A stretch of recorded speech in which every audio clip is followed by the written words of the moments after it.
Hi. I'm opening up this podcast with a picture of Beyonce. I love this picture. It was taken a while back, probably 5 or 6 years ago.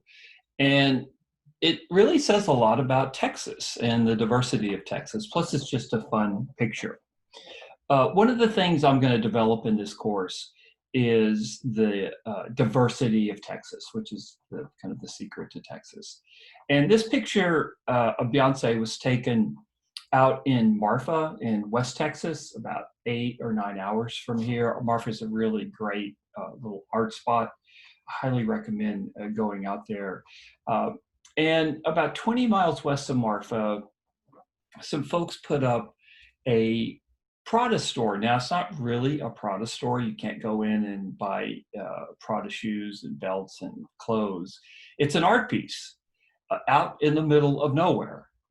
So it's kind of funny. I actually think it's really funny. So you see Marfa there, and it's gotten kind of famous among the arty circle. So a couple of years ago, Beyonce was traveling, probably on a tour, and she had her tour go by this Prada store.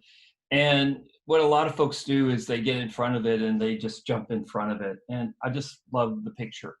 So the point I'm trying to make about Texas history. Okay, one of the points is that culturally, Texas history or Texas culture is a global phenomenon. It's not just a local phenomenon; it's a global phenomenon. Beyonce Knowles grew up in Houston. She, I think, spent a year or two at the HSPVA, the High School of the Performing and Visual Arts in Houston. Her mom cut hair in Houston, actually not that far. Her hairstylist shop was not that far from where I live, actually. And uh, and now who's bigger than Beyonce? Nobody.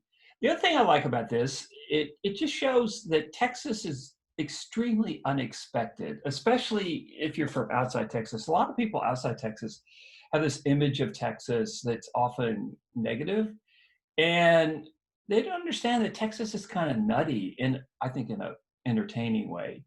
Like, who would expect a Prada store, a fake Prada store out in the middle of West Texas? Also, if you can look at this on screen, of course, what you're seeing is the landscape around Marfa, which is the northern edge of the Chihuahuan Desert. And so this one picture, Beyonce, the Prada art piece, the Prada store, the landscape, you can see the fence with the wooden stakes. It actually says a lot about Texas. And one of the things it says about Texas is fun, diverse, and unexpected. And also culturally, Texas punches above its weight. So I thought I would start with a wonderful picture of Beyonce. I just love it. It's so funny. It's so fun loving. Uh, and now I'm going to go back and I'm going to stop the share and I'm going to go into another share. Okay, so I want to talk about the books that you're going to be reading this semester. These are books that are designed for thinking adults. Um, they're books that you read in college. If you do the reading, you'll come out the other side of this course much more informed, not only about Texas history, but about US history, about race relations, and just about the process of history itself. And so that's why I assign it. The toughest book for you to read is the first one we'll start. It's the Torjet book, Seeds of Empire. Torjet is a professor at North Texas, University of North Texas. He's an Aggie. He grew up in Houston, went to the University of Virginia. And this book is about the transformation of Texas from a remote Spanish colony to a slaveholding U.S. state, which happened between, say, 1820 and the mid 1840s. It's an incredibly important transition, and he explores it in great detail. And what happens is, beginning in the 1820s, Anglos come into Texas to grow cotton, and they bring slaves with them, African Americans with them, very much against their will. The Africans that come into Texas, but they have no choice because they're very heavily policed, right?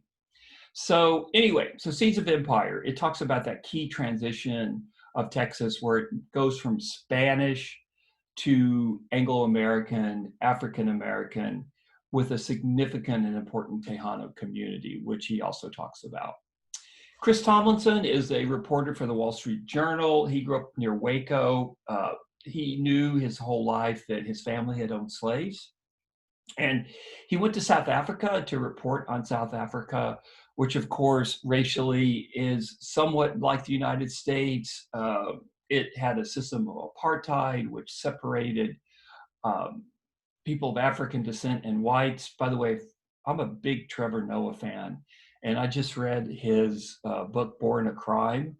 Actually listened to it on Audible. We took a trip to Colorado this summer. If you're looking for something to read and you're a Trevor Noah fan, that is just an amazing story. I can't recommend it highly enough. But anyway, let's go back to Tomlinson. So he wanted to write the history of his family. He also wanted to write the history of the folks that were brought to his family as slaves. And he gives these folks a voice. So it's written by a white guy, but it's not just from a white guy's point of view. And it covers the period of slavery, it covers the Civil War, and just as importantly, it covers the post-emancipation period as well. It's well written. He's a reporter. He knows how to write. It flows very smoothly.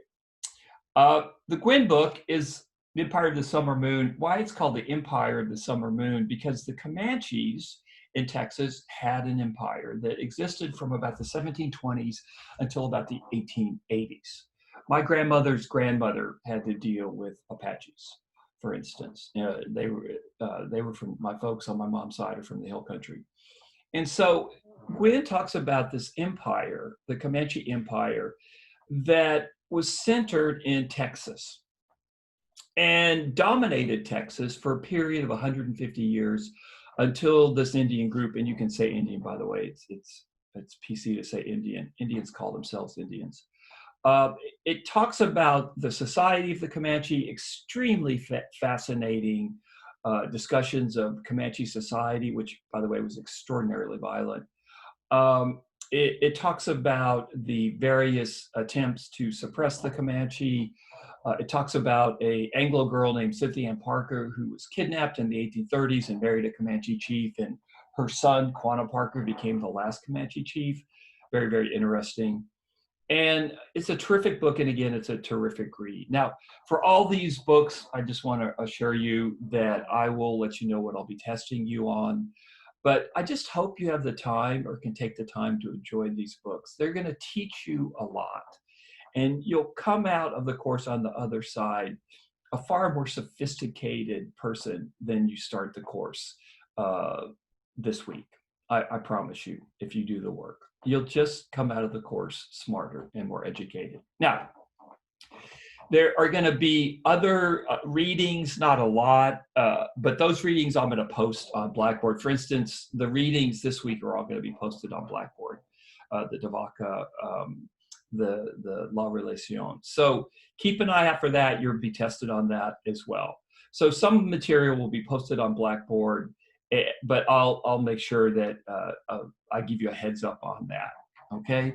So that's the readings. We'll also see some documentaries. We'll hear some music. You know, I'm also really struck by Megan the Stallion. And you know what? I am going to look up her name. She was born in San Antonio and now is at Megan Javon Ruth Pete. It's Megan Thee Stallion, another superstar in the world of music. Think about how many great Texas musicians there are. You know, Casey Musgraves, George Strait, Willie Nelson, of course, ZZ Top. The list goes on and on. Gary Clark Jr. It's pretty amazing, especially in music, how Texas punches above its weight. And I think it's an indication of the diversity of Texas. And that diversity just creates amazing music. So I'll post some documentaries, maybe some music videos, that kind of a thing. online. Believe me, you'll know when I post it. I'll make you aware of it. So that's going to be what you're responsible for in terms of material this semester.